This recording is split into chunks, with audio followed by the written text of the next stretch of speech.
গোপাল বাড়ি দেখতে নেই, গোপালের পুকুরে টোপে টোপে মাছ খাচ্ছে।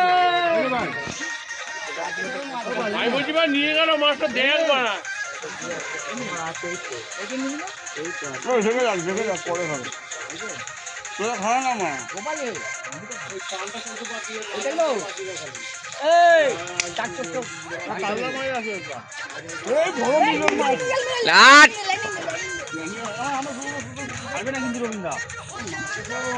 নিচে রাখবে ওটা তোল, নিচে রাখো নিচে রাখো নিচে রাখো, ওটা লাফাবে লাফানো। সবাই রবিনের ছবি তো লেবা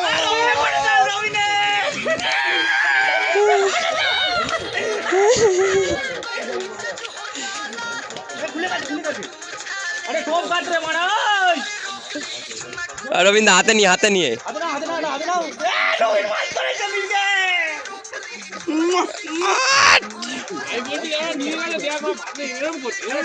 নিয়ে গেলে